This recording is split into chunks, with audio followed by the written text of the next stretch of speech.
and heavy, but fun. It's going back to classic heavy metal. Before we start writing, we start taking in our influences and start really figuring out what we want to accomplish. We started looking at all of our really early influences. I mean, everyone from Zeppelin to Sabbath to UFO, and seeing how those bands influence bands like Metallica and AC/DC and Maiden. A large portion of this record is based on feel. Every riff had to go through the, is it classic or not? Can you imagine hearing this in 20, 30 years? A lot of those things kind of get swept under the rug, you know, when you have 5-part harmonies and 3 types of duels and a solo going on. We're not overplaying anything. We're not trying to meander into, you know, showing off parts. We really wanted to do a solid, heavy rock record.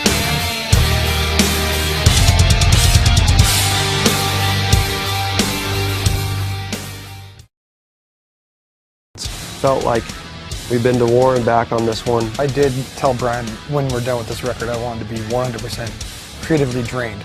I remember there was times where we had 3 weeks of writing every single day and not one riff would come. Definitely a different approach, very much out of our wheelhouse. And then we'd have a song where we'd be 90% done and that extra 10% took 2 weeks. And if that 10% didn't come, we scrapped the whole song. You know, we had to because it wasn't flowing right yet. When the album's done, there's no going back and changing things after the fact. It's laid down, and when you're a band like us that does take time and only gets to put out as many albums as you can during your lifetime, everyone's as important or more important than the next. We wanted this record to be great from front to back and flow all the way through. And to do something like that, still make it Avenged and feel successful at that, and finally it comes to fruition, it's a pretty unbelievable feeling. With Aaron, the moment that I saw him in the very first audition, I knew he had something really, really special about him. To commit to Aaron, we needed to realize the scope of his potential. In order to do that, we had to get in the studio with him. You know, Aaron was a little apprehensive at first because obviously he's stepping into the shoes of Rev and Mike Portnoy now. The reality is we wrote a record, and what he did on this record was what we needed him to do on this record. Being showy and playing fast just for the sake of doing so isn't nearly as impactful as being powerful, and these songs demand powerful drumming, and he was the right man for the job. Every now and then I would try and throw in, like, you know, like a Jimmy fill or like something a little bit more elaborate, something crazy, something like, you know, over the top, and it was like, no, like that's not what we're going for. We needed him to be just this backbone that was just catchy and ballsy and slamming the out of the drums. And he did it. I think Nightmare was a great learning process for all of us. Doing Nightmare was very, very difficult. I guarantee it's going to be the hardest record we ever had to make. But I don't really know how to say this right, so I'll just say it.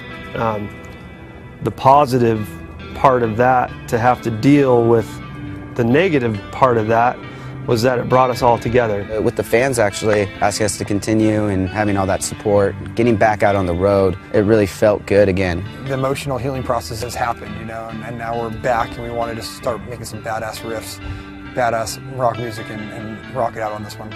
With Nightmare, I'm so proud of that album, and we captured something the other bands will never be able to capture, and I hope no one has to ever go through what we did in order to capture that, but we did.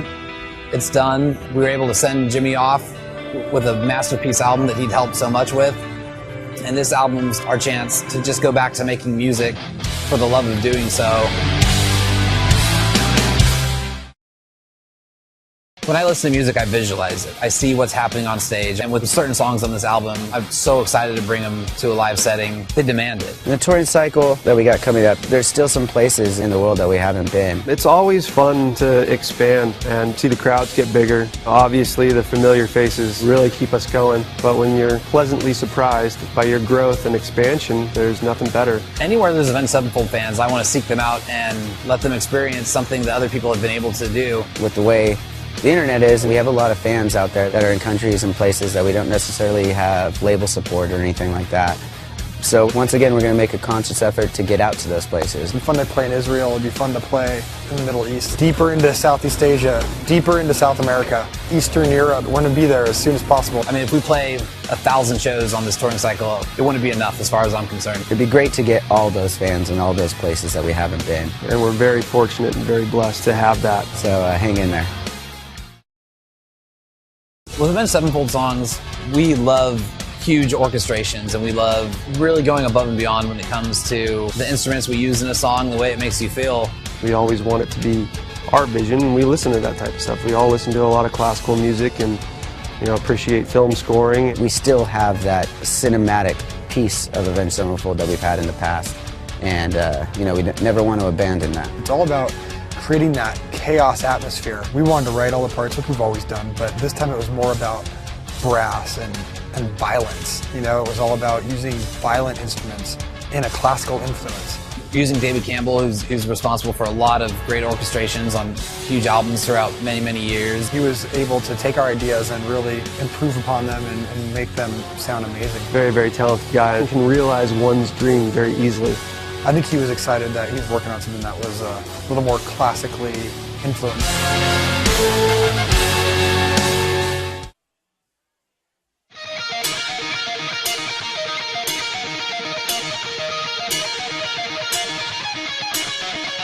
We're here at the end of the record pretty much. We got just a couple days to wrap up a few loose ends, but it's been quite a process. Coming to the end of album tracking is always a really good, exciting time because now is when everything comes to life. It's been a really, really long time. It's felt like we've been to war and back on this one.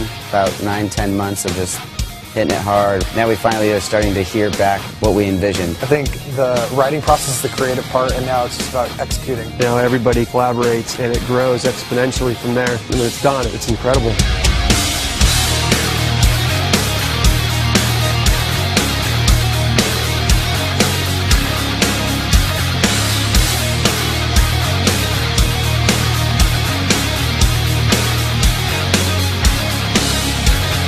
Overall, this record is another evolution of Avenged Sevenfold. This album is dark and heavy, but fun. It's going back to classic heavy metal. We went in there every single day and wanted to make every single part of every song just magical, just like perfect for what that song was. Every instrument is so much more important on this album than anything we've ever done before, in my opinion. In order to achieve that, you need to let everything breathe. The backbone of the drums is a huge part of that. You can't have a lot of these fills going on when, you know, it's just got to be that groove. It brought a whole new drummer out of me, getting used to my place as a musician in a world of musicians in this new band. You know, when we've gone through the evolution of this band from record to record, you'll hear even Jimmy's drumming style changed on certain things. An idea sparks an idea from him, sparks an idea from me. It's very easy for us to fill everything to the brim. More power comes from simpler grooves and bigger guitar riffs. Space in the vocals, not a bunch of vocals going everywhere, just one person singing to you. You kind of say more